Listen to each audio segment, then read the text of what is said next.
olona ny jiro sy rano miverina indray mitroatra ny mponina.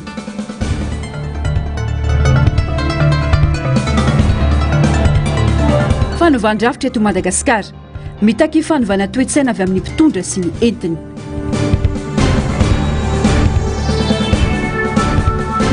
Sava manome romby fitopolora ny gendarmerie anasazian'ireo gendarme OP fiaobanja sy antala ny solomafitoavana. Alarbi enina mena amby roapolo amby roa arivo falitafaraka aminao ndreto mikilasy Tovavy ato anatin'izao fotoana ny fampahalalam-baovao izao aterina ny araba ary manasanao anaraka ny antsipirim-baovao hatramin'ny farany. Pejiny sosialy avy hatrany miverina indray ny olona ny famatsiana jiro sy rano toy ny teo aloha amin'izao fotoana izao. Niverina nidina an-dalam-biaraka izany ireo mponina tamin'ny toerana maro teto Antananarivo renivohitra tato anatin'ny andro maromaro izao. Simba ny fiarina potika ny fivelomana ka tokony tediavany fitondrana vahaolana maika ho ny faneho-kevitra fanampanazavana eo amin'ny sariny ny artanjony. Mitady ahazovana indray ary lasa maritra ora maromaro mihitsy ny fatapan-jiro sy rano amin'ny faritra maro eto an-drenivohitra Tatoato. Voakasika izany ny Manjakaray, Itosy, Tsiadana izay tonga hatramin'ny fidinana an-dalambe. Potika ny fiarin'ireo mponina, simba ny fitaovana ao an-tokantrano vokatra izany. Voatery mamoaka vola afaraka izany ny tokantrano iray isitrahana jiro sy rano. Mila manazava ny antony ary hitady vahaolana aingana momba io ny fitondram-panjakana ho izy ireo. Tapaka foana dia tsy dia mandeha mihitsy koa le rano io zao, le rano zao tsy mandeha izy zao le pompetsy. Dia le olona nefa ny sahirana be amin'ny resaka surtout resaka rano satria miasa be ny rano. Izay zao tena mampiasa rano be mihitsy dia mampiasa jiro, hitanao mivarotra raha maizina moa dia nanentana raha mety ho very dia tsy dia mandroso mihitsy le fivarotana raha vile ohatr'izay. Dia mety ny solution angambany tsisy ohatrany eo amin'ny fitondram-panjakana any zany mila mba manetsiletsika sy mba mikarakara ny ao amin'ny jirama fa tena mijalo ny vahoaka amin'ny resaka rano sy jiro. Iny zany zao le mahagaga mihitsy hoe maninona moa zany le izy raha tena hoe misy fepetra entitra raisin'ny fanjakana mihitsy satria lasa le izy tsy mandeha dia tsy mandeha dia lasa ohatrany hoe na miovaova tolaire dia ohatrany hoe miverina foana le problème rano sy jiro. Izay zao raha tapaka ny rano dia lasa mividy lafo be manakarama olona teny filarana be any zareo dia raha tokony tonga maraina le rano dia lasa mifolo tonga dia mivarotra zany tarika tsy ny olona metsena maraindraina nefa ny ianao mifolo vao manomboka hikarakara dia izay le olona. Raha ohatra ny jiro aloha, raha ohatra ny anay aloha ny jiro izay zao mampiasa congélateur fa tena manimba zavatra be le izy satria raha vao tapaka le jiro tapaka elaela dia tsy maintsy maty zany ny entanao anaty congélateur dia torak'izay konkoa ny rano raha vao tapaka ny rano dia safehanao zany sahirana be amin'le resaka jiro rano satria raha vao tsisy ny rano dia anao nefa tsy maintsy manafatra ny alavidavitra ke dia tsy lasalasa lafo be ny vidina rano alaina amin'ny bidon sy aniny ireny. Manaitra ny tompona rehetra ihany koa ny mpanjifan'ny jirama manoloana ny fitangany fakturan-jiro amin'izao kanefa ny fandaniana tsy miova amin'ny isan'andro. Mitady verina tamin'ny tolomana teo aloha ny zava-misy ho ny faneho-kevitra. Tokony ezaka mafy zany dia ezaka zany jirama satria izay nefa adina atao tamin'ilay tolona teo iny. Teo izy ohatra nefa saky miverina ihany tamin'ilay teo aloha teo efa miverina normal ihany nefa no taty arina izy ohatra ny ovanova zany le ministre sy ny fantatra dia ohatra lasa miverina ny ndray ny teo aloha ohatra lasa tapaka lava lasa ela lasa ohatra normal nefa zao raha jereko le izy le izy tapaka jiro nefa ny vidin'ny jiro ohatra tena miakatra ny jiro tapaka nefa ny vola aloha alefa ny facture alefa ny jiroma ohatra mitangana be fatapahana resaka ny eritreritry fotsiny indray tsy haiko hoe teo izy ohatra ny hoe resaka solika dia ohatra ny tsy resaka solika intsony indray izay ohatra resaka groupe ohatra ny resaka tsy fantatry sony inona mihitsy ny tena problème le izy ao amin'ny jirama zany tsy miova ny fandaniana le jiro nefa le vidin'ny jiro lasa miakatra lasa mitombo tena tsy fantatro hoe inona fa ao amin'ny jirama ihany zao mahafantatra an'izay hoe inona le problème zareo fa le volan-jiro le dia miakatra nefa zavatra ampiasainay tsy mitombo fanteo ihany teo mbola tsy misy fitarainana aloha dia tsy hitako hoe inona le vahaolana. Hita fa misy ny ezaka ho ny sasany na misy aza ny fahatapahana tsy mitovy toy ny teo aloha izany. Mitovy avokoa nefa ny vokatra izany samy manapotika ny fiarina ka tokony hijerena vahaolana maritra. Na tsisy dia lista zay renge surtout hoe ho an'ny mpanoatra tanana mampiasa courant ohatra zao sahirana ny olona vao maika moa misy ny délestage tena tonga dia misy hoe tena tonga dia fampangana dia mihitsy zany amin'le fiarina. Raha fahitako anazy aloha tamin'le fitondrana teo aloha misy ny délestage ihany dia tena fa amin'izao fotoana zany efa miezaka ny fitondram-panjakana zany mba hoe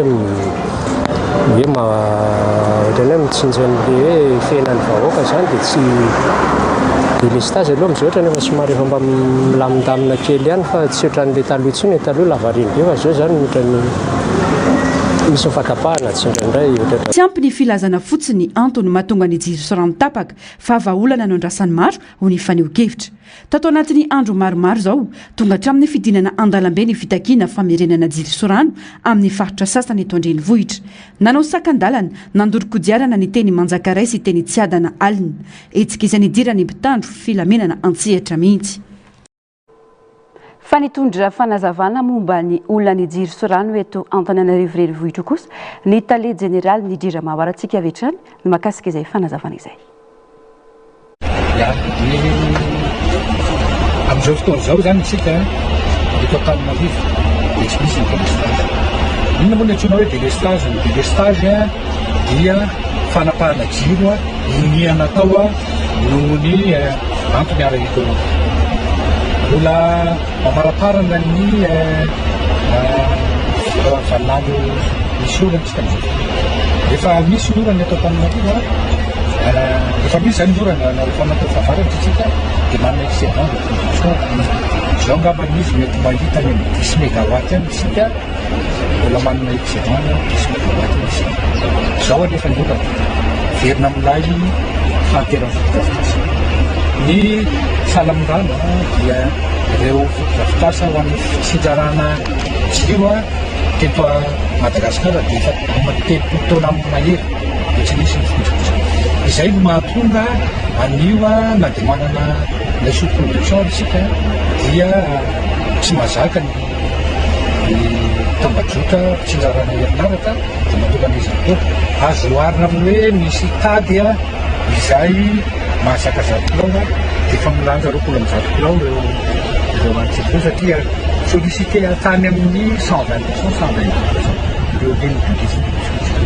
Eo koa moa zany ireo alatra isan-karazany izay mbola anaovako fanentana leto amin'ny tokony misy izay fampilavatsy ny tsirairay izay ary masa mba hanana fahasahiana mitoloka raha toa ka misy izany fangalarana na fanaovana flodage na compteur, fanaovana piquage na amin'ny rano zany amin'ny rano koa zany misy dia iangaviana mihitsy isika rehetra miponina ny vahoaka mba hifametanana mba hitoroka an'ireny zavatra tsy mety eny amin'ny fiarahamonina dia eto koa dia mangataka ihany koa manentana ny amin'ny hoe mba tsy mba hikojakoja ny fotodrafitrasasika na jiro na fotodrafitrasa toko amin'ny fitsinjarana ny rano sy ny jiro amin'ny famokarana rano sy ny jiro itianisika fa atsika vahoaka Madagasikara. Ny jirama dia natao antany fikirakira fotsiny any fa ny fotodrafitrasa dia tsika vahoaka Madagasikara tokony misarotiny isika amin'ny fotodrafitrasa amin'ny mety fanimbana ny vatana ireny fotodrafitrasa ireny dia ino fa izao afaka ataoko zao zao atotako zao dia mba atongasaina antsika satria fandrina fotsiny ihany jirama fandrina fotsiny ihany ny ministera fa ny vahoaka Malagasy izay ny mahakasiky ny fahavaovan'ny fitaterana kosa indray mandalo kiondalana goavana ny sihatry ny fitaterana amin'izao fotoana izao na izany fitaterana atanety na anabakabaka kasaina ijoro ato anatin'ny enim-bolana ny kompania Air Madagascar ary vinavinaina iasa mialohan'ny 9 jona ny tompiantsonana fisandratana eny Ambozonakony raha ny fanapahan-kevitry ny ministeran'ny fitaterana efa mandeha amin'izao fotoana izao ny fifampiresana sy fifampirarana amin'ny fanatrarana ireo vina ireo fanazavana eo amin'ny sariny ny artanjana. tsy maintsy miverina ary miasa ny kompania mpitanterana nabakabaka ary Madagasikara ka kendrena ato anatin'ny enim-bolana ny fiverenan'izany hoy ny ministry ny fitaterana. Natsangana araka izany ny task force ho famerenana ny Madagascar Airlines ho Air Madagascar ao anatin'ny fotoana fohy. Ahitana ny solotena avy amin'ireo ministera sampandrara ny mpiasa ny Air Madagascar ireo mpitantana ara-pitsarana teo anivon'ny orinasa ao anatin'ny task force. Voamera telo no natsangana ao anatin'izany dia ny voamera lalàna, ny voamera teknika ary ny arabola. Samy nanolotra vahaolana ny ampahatra tsy iverenan'ny olana izy ireo. Anisan'ny dinika ny tontolo manodidina ampahomby ny fijeroan'ny kompania, ny karazana fiaramanidina mety amin'ny fampiroboroboana ny fitaterana anatiny, regionaly ary ny raisam-pirenena. Tapaka ihany koa satria ny malagasy ny kompania dia isy ny fandraisana anjaran'ny malagasy rehetra na arakevitra izany na arabola. Ny filazana aloha zany eo anatiny hoe enim-bolana, izay aloha zany ny ataoko hoe délai na ataoko hoe fetra angamba aloha mipetrana.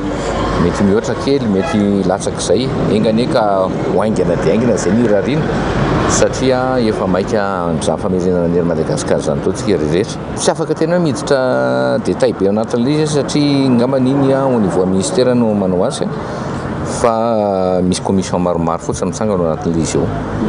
Dia ireo zany misahana tsirairay avy ny andraikiny dia aravina le information sy ny zavatra rehetra azo rehefa avy eo dia mino fa misy draft anankiray ahafahana manarina le izy haingana dia haingana.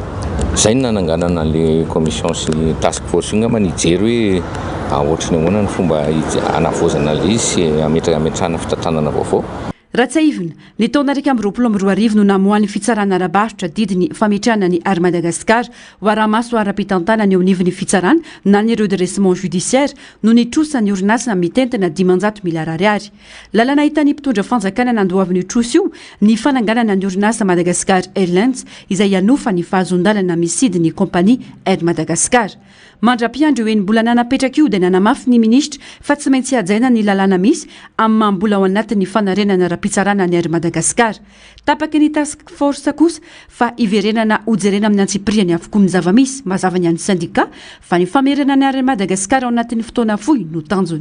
Ny activité rehetra sy ny fananana sy ny fond de commerce na ataoko hoe propriété intellectuelle regny dia Air Madagascar daholo. Ireo mpiasa ireo inge ny 700 isanjato dia mpiasan'ny Air Madagascar. Dikan'izay zany dia Air Madagascar ihany no nampiasaina nofaina. Izay moa ny teneninay hoe ny tena olana tamin'izy inge le fomba nametrahana le zavatra teo zany misy be dia be ny tsy ara-dalàna dia efa ny commission sisisa izay mindraikitra n'izany zavatra rehetra amin'izao fotoana izao ny task force zany dia efa andamina le izy dia zay ny antenenay. Ny anay zany dia tsotra be fotsiny hoe ny fiverenana ao anatin'ny fotoana fohy. Ankoatra ny eo amin'ny fitaterana anabagabaka, nanapa-kevitra ihany koa ny ministera ny fitaterana fampiasaina ho an'ny zotra mampiasa ny lalam-pirenena fafito sy faharoa ny tompy fiantsonana fisandratana eny Amorinankona mialohan'ny 20 jona. 10 taona no vita ny fotodrafitrasa fa noho ny tsy fisian'ny fifanarahana matotra tamin'ny orinasa mpanjara solika no tsy nahazona nampiasa azy. Efa vita ny ngara amin'izao misy box 10 izay efa nisy fitsinjarana nanaovana tsapaka ary mazaka fiara taxi brosy ronjato. Négociation zany mbola misy négociation hotohizana ao anatin'izay fa zay fotsiny zany ny anay ny fipetrana petraka tao anivon'ny ministera dia hoe tsy maintsy ampiasaina ny gara zany. Raha tsy nisy ny fifampiresahana tamin'izao venahy tsy hisokatra mihitsy ity zavatra ity. Arak'ilay niteneniko anareo teo hoe 10 taona zay teo io dia nisy dikany zany le 10 taona teo fa samy mety samy tia ampiasa an'ity daholo. Fa mety eo amin'ilay fifandresen-dahatra mety samy manana an'izay fomba nanaovany azy zay. Dia izay zany arak'izay zavatra izay hoe resaka fifandresen-dahatra daholo ny zavatra rehetra fa tsy atao letrezana fa io moa zany ny araky ny tenenina foana matetika dia ny fahifampanjakana kosa nefany tsy hipetraka fotsiny amin'izao rehefa tena hoe misy ilay vinavinainy eo amin'ny 200 eo zany ny fiara izay ivezivezy fanaretsaka eto isan'andro rehefa tena miasa tokoa ity gara routière ity zany. Etsy andan'izay nanamafy ny ministra tompony andraikitra ary no amarin'ny soliterany mpitatitra fa tsy misy fampiakarana sarandalana treto. Mbola tsy tonga amin'ny fetra mety akaran'ny sarandalana vitsolika ankehitriny ho ny fanazavana. Mazava be le lalao tsy misy ny fiakarana sarandalana.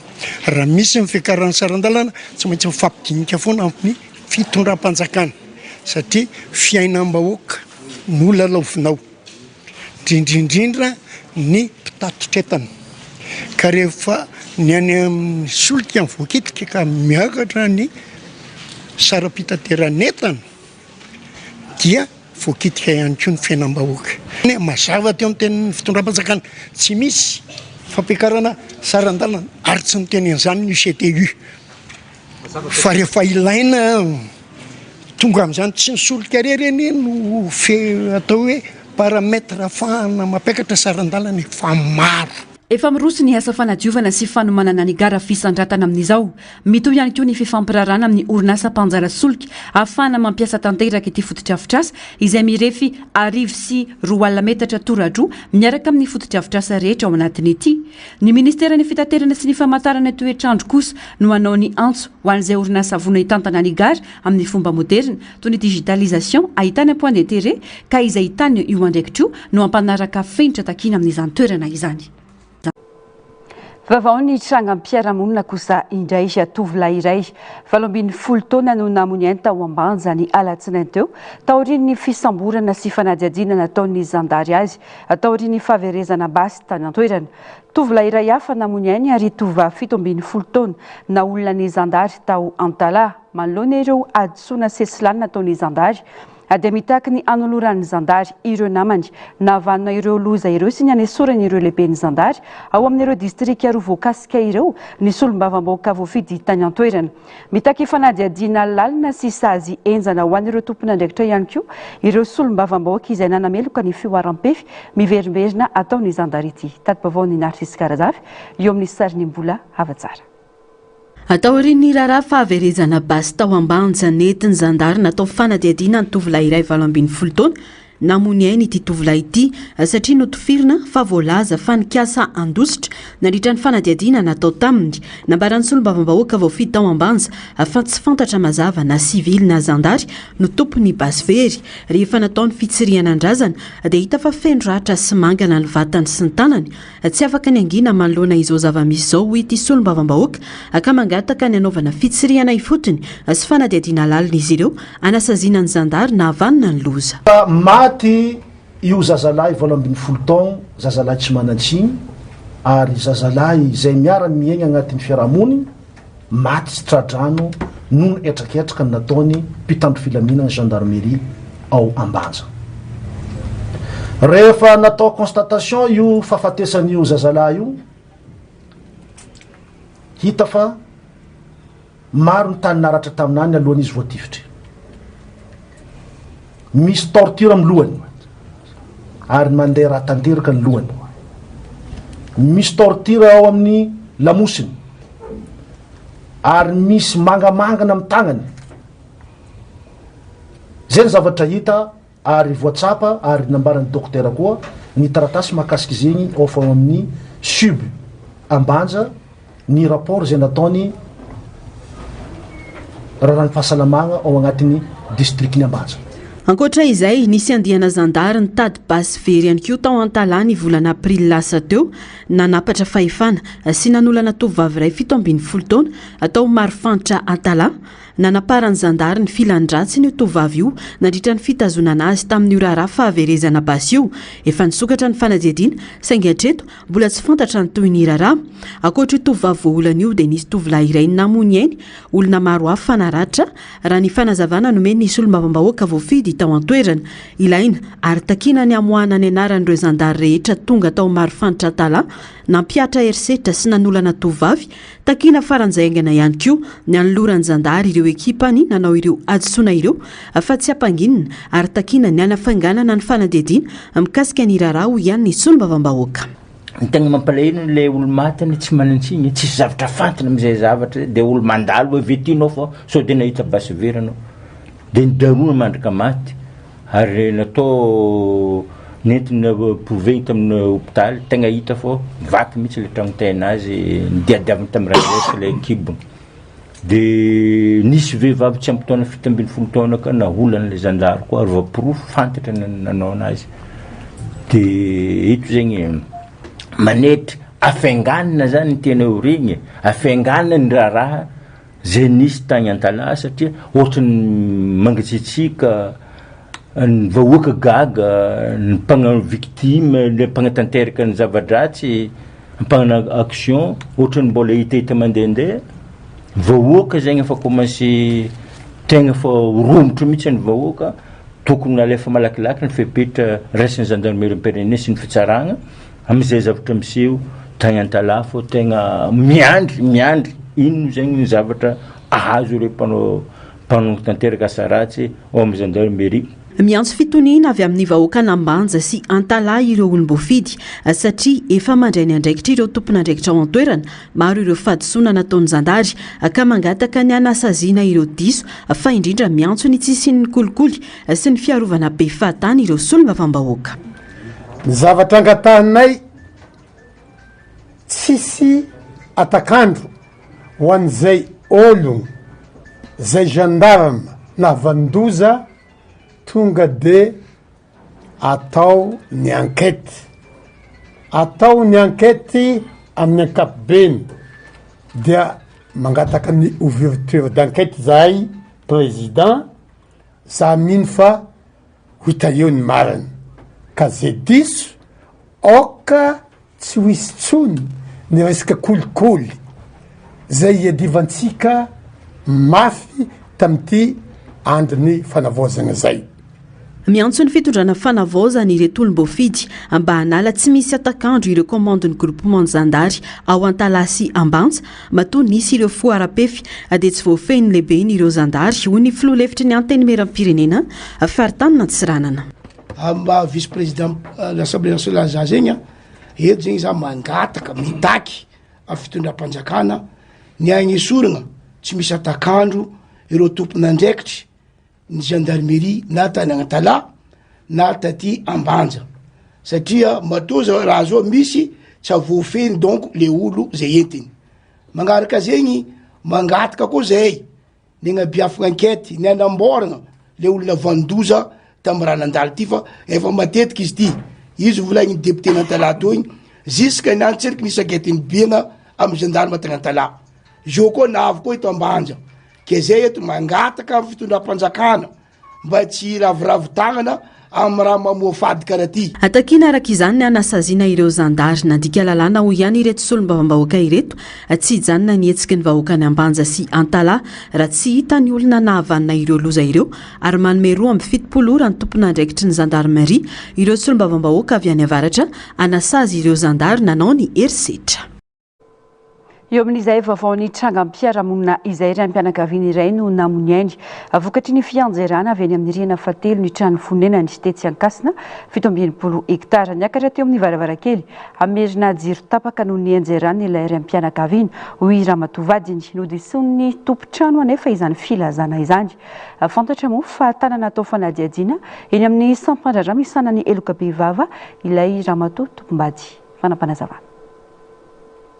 Nisehona savorivory teny Ankasina 67 hektara ho maly maraina ny anjera avy teny amin'ny rihana fahatelo mantsy ny lehilahy iray sahabo 5 taona eo ka tsy tana intsony ny ainy aina ho ny vadiny ihany no nanosika azy ka no tanana eny amin'ny brigady misana ny Elokabevava etsy Anosy nanomboka ho maly ilay vehivavy. Tokotokony teo amin'ny valy teo na tamin'ny valy latsaka teo dia nidina avy any io madama io vadin'io lehilahy maty io dia niteny taminay izy hoe andao vonjeo izy fa latsaka ao mivady dia gagabe zay dia nijery dia io tokoa fa latsaka any anaty lakoron'olona le lehilahy ny latsaka dia nidondominay le lakoron'olona dia mbola nihidy dia ito koa misy lehilahy latsaka ao dia nitenenina izy hoe andao jerena izy za ozy tsy hijery fa za matahotra dia tsy nijery izy dia andao oetina aka taxi fa sao dia mbola velona izy dia andao aka taxi dia la zay naka taxi dia tonga teo le taxi dia sokatra le vavahady le lakoron'ny latsany le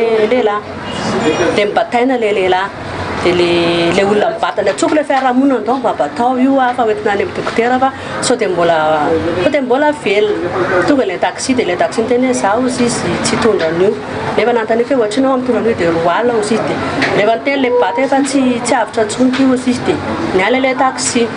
Matetika mifamaly ary aran'ny herisetra amin'ny vady ny ity raim-pianakaviana ity raha ny fanazavany ny praimonina ihany. Dia teo amin'izay dia tonga dia le vehivavy amin'izay niteny hoe fa maninona dia taitra be izy dia lasa izy loha za iantsany dadanay satria dadany koa manofa trano ato aminay ato dia zareo mivady zany dia dada fa samy manana trano anankiray zareo fa tsy mitambatra trano natsona dadany dia tsy hita dia lasa izy za ozy izy mbola tady dadanay ihany mbola iantsany avany dia lasa izy dia arahako izy tsy mety mijery le hoe ndao ambajerena ino no tokony ataontsika dia lasa izy dia arahako foana amin'izay tany nandehanany dia tany amin'ny bara moa zany izy mitsofoka tanaty bara izy lazainy hoe ihany zany dadany kay dadany tsy any dia mbola mividy tokala izy dia mbola misoto toka gasy dia mbola mividy sigara dia mbola mifoka sigara dia tambatambaziko izy hoe ndao jerena vadinao fa ino no tokony atao za ozy izy tsoany fa za matahotra be za tsy tompony tena kotsony aho ozy izy dia tany zany vao tonga sainy hoe natsokonday ny fiarahamonina tetsy izay olona fatako hoe mba hiatsovy polisy ho azy satria tokotaninay le izy batany atao tokotaninay dia natsona moa ny polisy tao amin'ny CTM dia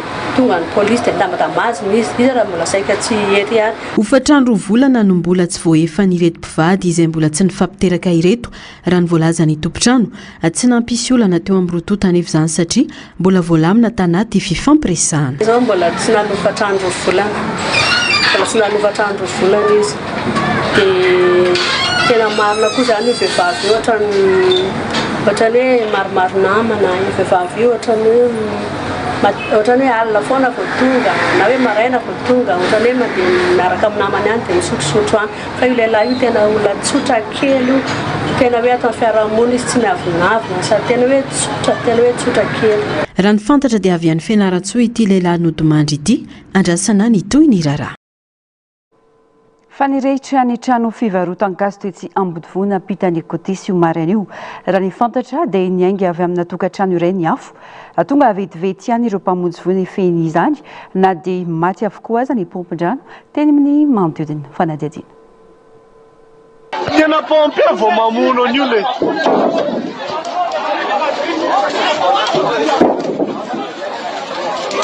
Niainga avy tamina tokantrano iray ny afo ka nihitatra tamin'ireo trano fivarotan-gazo tetsy Ambodivohitra. Ny firaisan-kinan'ireo manodidina sy ny fahatongavan'ny mpamonjy voany no nahafahana ny feny afo raha ny fanazavany. Manodidina dia voafeny afo natsoina farazany na ny mpamonjy voany ny tandrofiramina tokoa dia mpanankena toerana fa miasa saja ny délégué. Mahafinaritra koa zany rehefa mahita ny tokoa hoe mahita hoe mirahina ny mpiray-tanàna dia misy nanome rano misy miezaka tena hoe mamono ny afo zany no haintso zavatra mba tsy hilana nofonafoy zany dia isaorana any ambony zany fa hoe mifananana ny siny. Raha ny fantatra dia zaza manana fahasembanana ara-tsaina no ahiny na tonga ny afo izay nandrava trano azo miisa roa olona 520 ihany koa no trabony amin'izao fotoana izao. Lafim-baovao hafa kosa indray mahakasika ny fiainam-pirenena mila mandray anjara feno amin'ny fanapakevitra momba ny rafitra hitantanana ny firenena ny olom-pirenena. Tsy tokony ho anjaran'ny antenimieram-pirenena irery no manapaka ny rafitra tiana apetraka fa andraikitry ny vahoaka manontolo hoy Durlain Retonialina na fanjakana tokana na federaly na faritanin'ny zakatena no fidiana dia samy mitaka fandiniana lalina sy fijerena ny tombotsoa ambonin'ny firenena avokoa. Narcisse Garazavy mbola avatsara.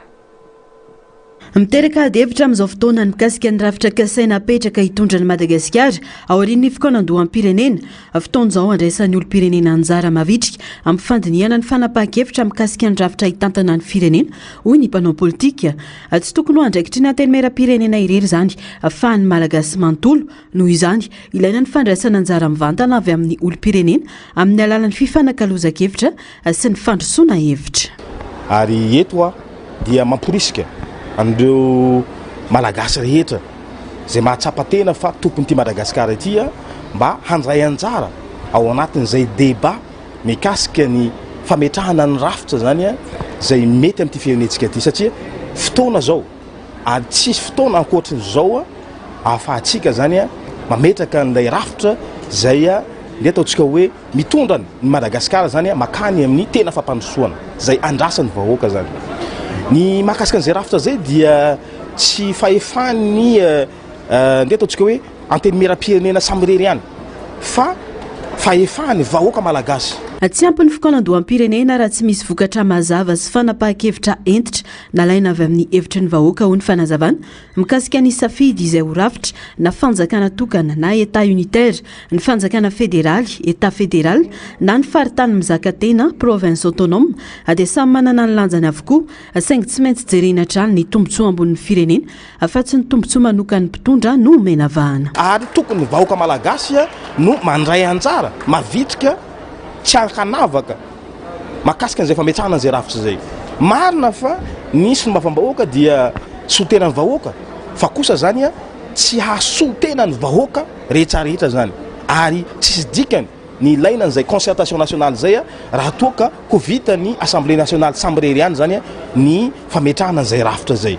fa izao ny rafitra tompoko dia na parfait ohatrany ahoana zany ny rafitra zay lany rehetrarehetra zany raha ohatra ka tsisy manaja n'io rafitra io dia mazava ho azy dia iodikodinety foana zany isika eto amin'ity firenena ity zany na inona rafitra petraka dia tsy isy vokany raha tsy ampiarina amin'ny fomba heditra sy aradrariny ho ihany ny fanehoan-kevitra rehefa voafaritra sy ny ekeny izay rafitra izay dia tokony hajain'ny mpitondra sy ny vahoaka mitaky fanovana toe-tsaina avy amin'ny rehetra zany indrindra amin'ny fanajana ny lalàna sy ny fanatanterahana ny rafitra napetraka ny fitaritana ny mpitondra zany mba hisafidy any rafitra zay mety amin'ny vahoaka malagasy dia ny fijerena ny tombontsoa ambonin'ny firenena satria matoa ireo mpitondra reo zany tsy mizotra makany amin'izay rafitra zay mitondra manina moa mety amin'ny vahoaka malagasy zay dia mazava ho azy lasa ny tombotsoany manokana zany mijerena ao anatin'ilay rafitra zany dia zay le tsy mety zany ary averiko ndray mandeha raha ohatra ka tsy manova toe-tsaina koa sika na dia rafitra ohatrany ahoana zany no apetratsika eo tiako tenena hoe manova toe-tsaina dia manaja n'ilay rafitra zay teny erana lanin'ny vahoaka rehetra malagasy dia mazava ho azy dia hihemitra foana ity firenentsika ity miankina betsaka amin'ny firaisan-kina sy ny fahavononany rehetra anaja sy ampiaritra ny rafitra apetraka ny fahombiazana ny ho fampandrosoana ny firenena raha tafapetraka mazava ny fototra ary ombona ny rehetra hevitra dia azo antenaina ny fandrosoana maharitra ho an'ny Madagasikara ho ihany ny fanamafisana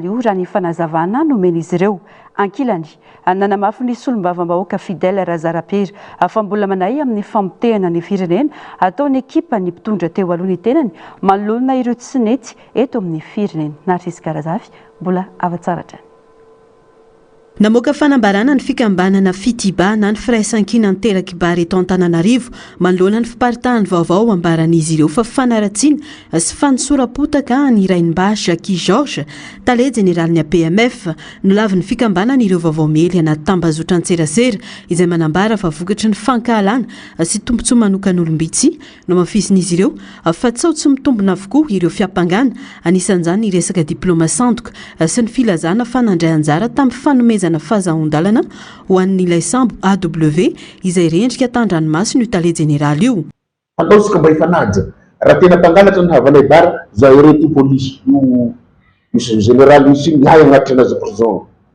raha sy zany kosa aza taon'izany fa samy malagasy tsika ka zay hafatra alefako amintsika eto Madagasikara asio fanajana satria mianatra ny bara ka ho namono sy mendrika azy ny DG na PMF tena spécialisation iny nataony sécurité maritime ny anarany tany Frantsa ka ahoana ny lezalahy DG taloha teo saiko nianatriny fa enao koa monsieur le DG fa mba faniaro anao aho enao olo karapahany zalahy tao fitondrana teo aloha fa enao reny heniko aloha enao ny magnarama olo agnaramony DG vaovao za zao za projet MPNGC zao sy miady amle olo na soa na dia sy maharesina tsy mifanaraka amin'ny zava-misy ireo tsao inina hely ho ihany ny Fitiba tsy mifanaraka amin'ny daty sy ny toerana nisehon'ny tranga tamin'ny volana janoary 2024 sy 2025 ihany koa fotoana izay nifanifin-drana tany amin'ny fitantana ny faritra Atsinanana fa tsy tao mahajanga intsony efa nisy ny fanadiadiana teny Ampaka dia tsy nisy nidirana le matora mba Jackie Georges ary tsy tafiditra mizanga raha diplôma sandoka ihany izany izy raha zay na mazava etaona fa nianatra teo amin'ny école nationale de la sécurité et de l'administration de la mer ENSAM ao Nantes, France, izy ka nahazahoany ny diplôme inspecteur des affaires maritimes. Nandritra izany dia nanome fiofanana atao amin'ny faculté de droit et de sciences politiques de l'université de Nantes izy ka nahazoany ny master 2 droit et sécurité des activités maritimes et océaniques DSMO.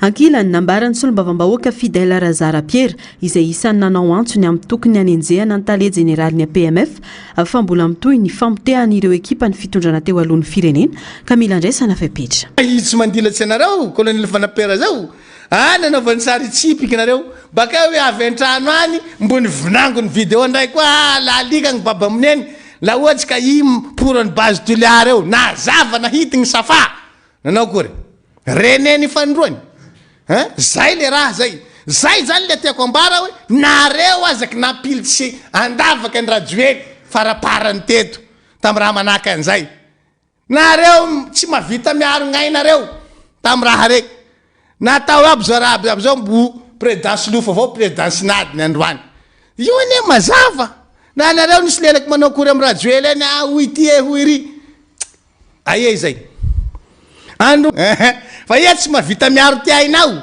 fa mikaiky olo iha androany mivaliky teraky bara miaro an'le problème zaho tsy ny androany nareo ekipan-drajoely io ambarako soa zay nagniay par rapport amy resaky foko no mafisiny ity fikambanana ity fa tsy miandany amin'ny politika izy ireo ary manohana trany ny fitondrana misy ho fampandrosoana ny faritra ny aviny. Lafimavao afa tsy afaka miala manoloana ny ambana amin'ny fiovany toetrandro intsony ny fitondram-panjakana fa mila manamafy sady ny paikady hiatrehana izany nisandroany atrikaiza izay mikendrina na mafisana ny fepetra sy faiza manao ny ireo tompona andraikitra samihafa amin'ny fanatanterana tetikasa amin'ny faritra telo eto Madagasikara manoloana ny ahitany sy ny tondra-drano tsy zava-baovao izany fa efa fanao saingy amafisina trany hoy ny fanazavany sary sy rindran-tsary ny Taiziniana. Maro ny faritra misedra olana sy mitondra takaitra vokatry ny fiovan'ny toetrandro ty ny tondra-drano ny ahitany sy ny rivo-doza kia 800 taona. Ny amafy zany tato anatin'ny 17 taona farany ka ilaina maika ny fanamafisana ny faiza miatrika izany mialoha.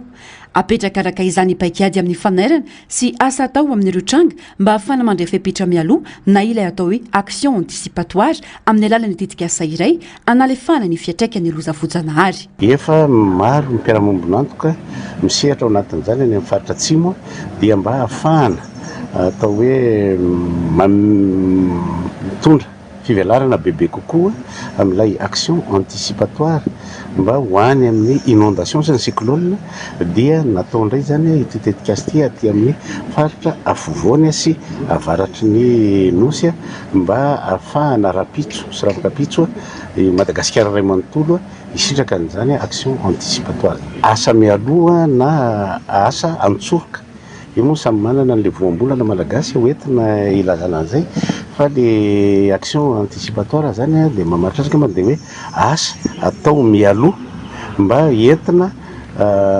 analefahana ny fiatraikany reny loza voajanahary reny ataoko hoe ohatra anankiray raha mandanitsika ohatra $1 amin'izay action anticipatoire zay dia mety azotsika any amin'ny $7 any raha ohatra ka anao an'ilay réponse d'urgence satria efa mihaino ny réponse ataotsika raha tsara fiomanana ilay faritra na ilay communauté izany hoe io action anticipatoire io zany dia fiomanana mialoha arakaraky ny alerte précoce zay tonga. Tsy zava-baovao ny fanaovana ny action anticipatoire fa efa nisy hatramin'izay. Tranga izay tsy azo itovirana intsony manoloana ny ambana misy. Tandrona ao anatin'ny atrikasa tanterany BNGRC amin'izao ny fanamafisana ny paikady sy fahaiza manao ety miatrika izany.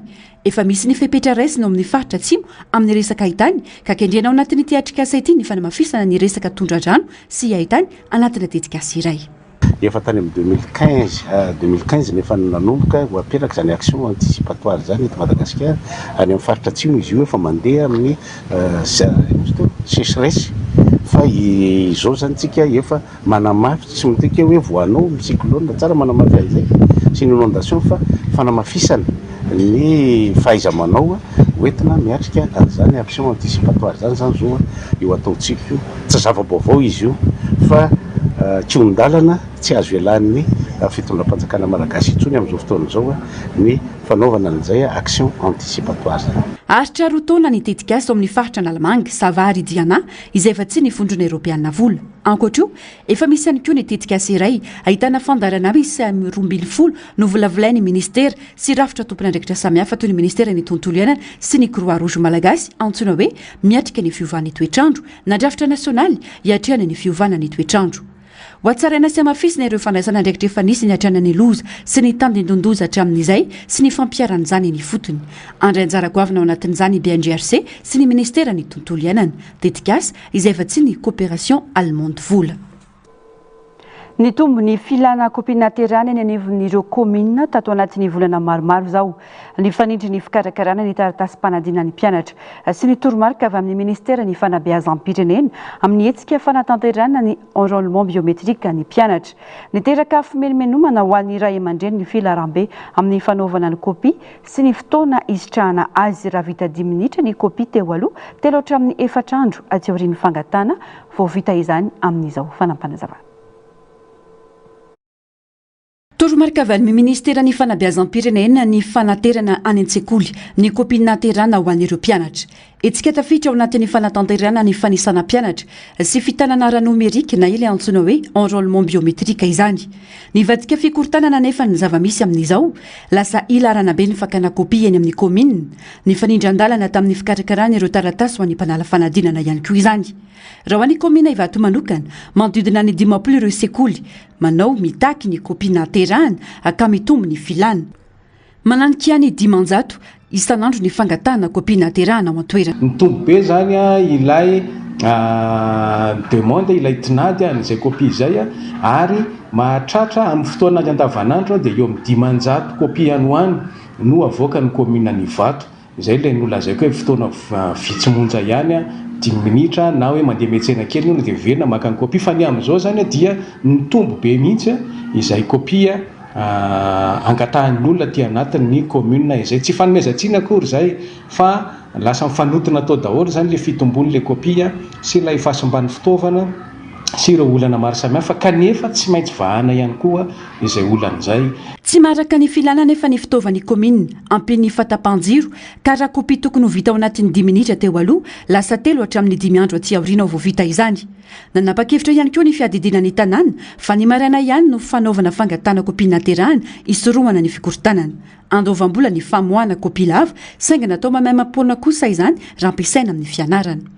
Dia nanapa-kevitra aloha zany zao ny komina ny Ivato fa hoe ny tapakandro maraina ihany no amoahana an'izay anaovanay no ahafahanay mandray ny fangatahana kopia ary atao hoe 3 andro na 4 andro eo no amoahana indray an'izay kopia izay hanomezana anazy an'ireo olona izay mitady an'ilay kopia zany ny anton'izay eo ihany zany ilay hoe boky tsy maintsy karohana foana ihany tsy maintsy karohana anaty boky anaty registre anaty archive any ireny mahakasika ny kopia ireny izay vao avoaka amin'ny alalan'ny solosaina na dia eo aza ny hoe logiciel nampiasaina sy ny sisa dia noho izay le fitombona be zay dia mety hoe boky anankiray misy olona anaky 20 na 10 indray mifanotona ao anatin'iny dia avoaka ny sasany dia tadiavina indray ny sasany sy ny sisa izay le fomba fiasa izay zany no ny ezahana rindra dia natao an'izay aloha zany ny fandaminana aloha zany amin'izao fotoana izao aloha. Miteraka fahasorenana ho an'ny ray aman-dreny ity tranga ity raha ny faneho-kevitra samihafa.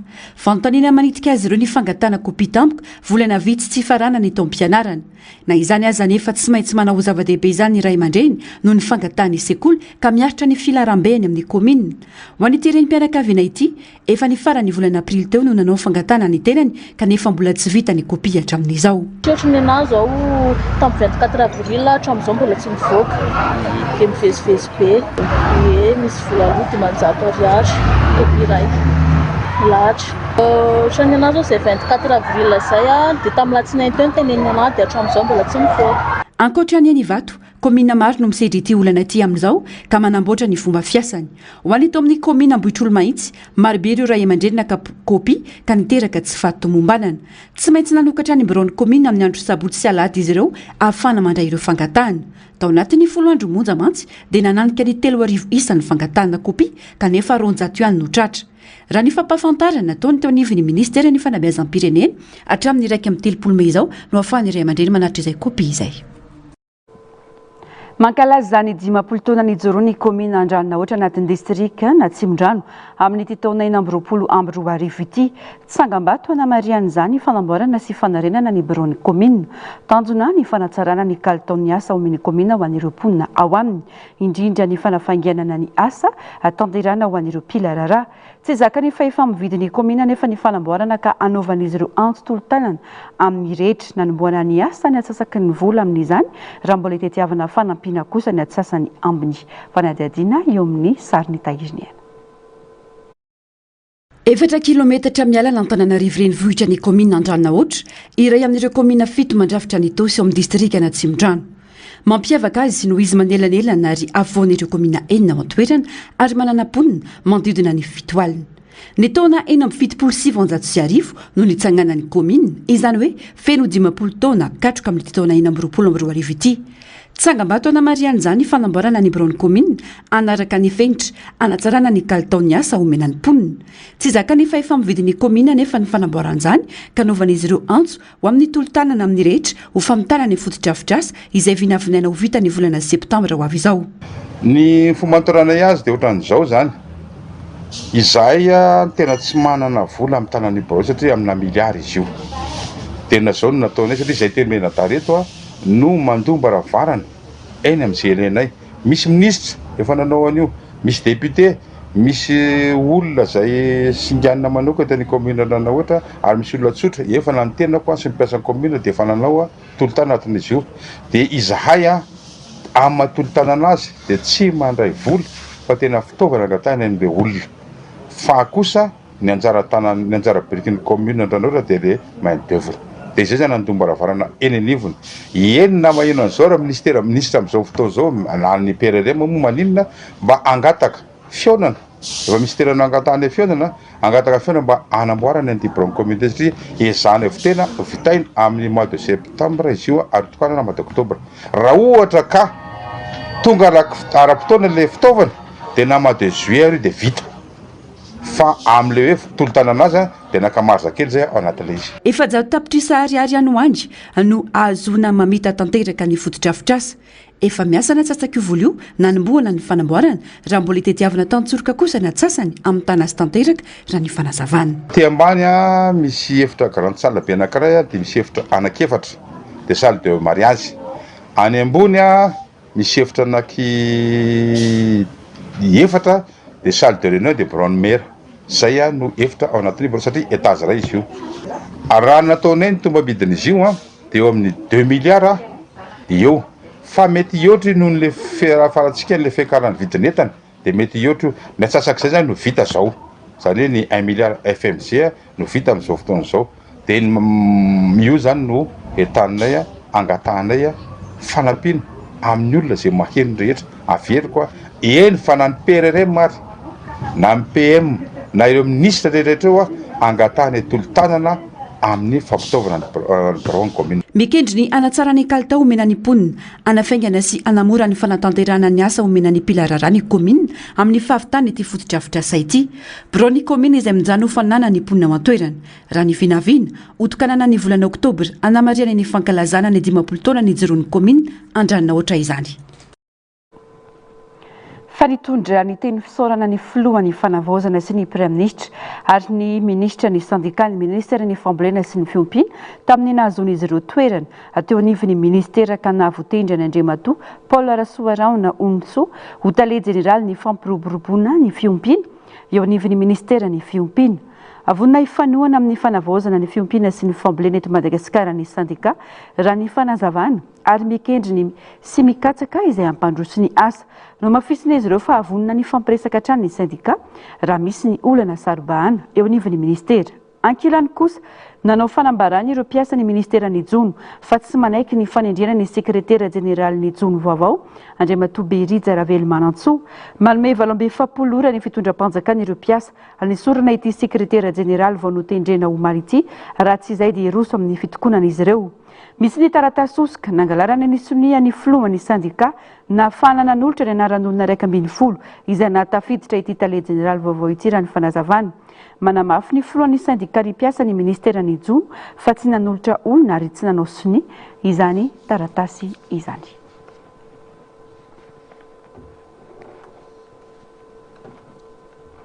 Maresaka avy any ivelany rehefa fifanarahana dia fifanarahana ho ny filohan'ny vondrona Eoropeanina namaly ny fandrahonana nataon'ny filoha Amerikanina ny amin'ny ampiakarana ho 520 isanjato ny etralain'ny Etazonia amin'ireo fiara vokarin'ny Eoropeanina. Tamin'ny taondasa efa nifanaraka ny rotonta fa tsy tokony ohatrany 520 isanjato izany kanefa dia izao nivadiany Donald Trump izao manazavana. La présidente de la Commission européenne, Ursula von der Leyen, arkakavokoa ireo firenena Eoropeanina manoloana ny fandrahonana nataon'ny filoha Amerikanina ny farany herinandro teo. Ny amin'ny fampiakarana ny hetra 520 isanjato ho lasa 520 isanjato ho an'ireo fiara vokarina ao amin'ny vondrona Eoropeanina ahondrana ny Etazonia. Nambarany Donald Trump fa tsy nanaraka ny fitsipika ny vondrona Eoropeanina ka izao fampiakarana ny hetra izao ny setriny. Etsakilany nilaza ny filohan'ny voameran'ny vondrona Eoropeanina von der Leyen ny talata teo nandritra ny fandraisam-pitenenany tao Armenia fa efa nisy fifanarahana mazava teo amin'ny andaniny sy ny ankilany. Mifototra amin'ny firoboroboana ny fitsipika iombonana ary ny fahatokisana izany fifanarahana teo amin'ny rontonda izany. Nandrangaranga moa ny vondrona Eoropeanina fa vonona hiatrika ny toe-javatra rehetra ka anisan'izany no mety ho fandraisana fepetra valifaty. Nilaza ihany koa ny vondrona Eoropeanina fa eo amin'ny dingana farany amin'ny fanatanterahana ny apahany amin'ny fifanarahana ara-barotra eo amin'ny tsy Etazonia izay mikendry ny anafoana ny hetra amin'ny vokatra Amerikanina maro.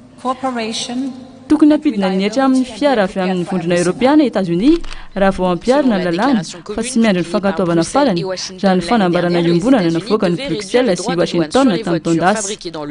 Nanome toika Etazonia tamin'izany fa hanaja ny fetra ambony 520 isanjato amin'ny vokatra Eoropeanina mba hisorohana ny fitombon'ny hetra fanampiny.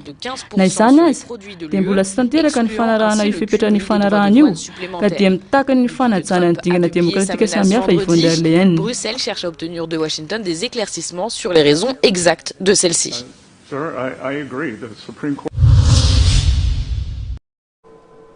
Ny fifaninanana matory atoandro tany Korea Atsimo sy ilay voay antsoina hoe Garial ireo indray no afakely entina aminao anio araoary. Any Seoul Korea Atsimo no misy ity fifaninanana matory atoandro ity. Fifaninanana fatao isa-taona amin'ny fotoana voatondro dia mivory amina toerana iray ary samy matory avokoa ireo mpandray anjara anjatony. Misy mpitsara sy fitaovana manara-maso ijerena ny kalitaon'ny torimaso sy ireo izay mody matory mandritra ny fifaninanana. Tsy ny matory ela ny tanjona fa ilay matory milamina sy lalina indrindra. Lehilahy iray 20 taona no nibatany amboara tamin'ity andiany ity. Na dia toa somary mampime azy ity fifaninanana ity dia heverina ho hetsika ara-pahasalamana sy ara-tsosialy manan-danja any Korea Atsimo. Aneranandro rehetra momba ny orana goavana amin'ny tsy fahampitorimaso. Fantatra manko fa isan'ireo firenena tena be olona miasa mafy ka fohy ny ora fatoriana i Korea Atsimo. Izany indrindra no anisan'ny anton'izao fifaninanana izao. Garial no anaran'ity karazana voay miavaka kely ity. Any anaty renirano any Inde sy Nepal ary Bangladesh no tena ahitana azy. Ny tena mampiavaka ny Garial dia ny fananany vavalava be sady kely izay sambora manokana ny trondro. Kingasaingana be izy rehefa anaty rano ka tsy sarotra aminy misambotra izany. Misy fivotosana antsoina hoe gara eo amin'ny tendron'ny vavan'ireo voay lahy lehibe izay voalaza fa manampy azy hamoaka feo mahery rehefa miantso ny vavy. Amin'ny ankapobeny dia trondro ny tena sakafony. Tsy dia mahavita misambotra biby lehibe ny Garial noho ny fahalehibena sy ny ankely ny vavany. Iray amin'ireo voay goavana indrindra iratana nefa izy satria mety mahatratra 4 ka hatramin'ny 9 metatra ny halavany. Somary fohy ary marefa mifandehanana amin'ny tany ny tongony ka ny any anaty rano ny tena fiainany. Dia nitranga afakely ny tomboky lasy tongomvavy nentina manakatona ny fampalalambavao tamin'ity anio ity angatrana feno ny fanarahanao izany hatramin'ny farany mametraka ny mandrapitafa ao amin'ny rampitsindray veloma tompoko.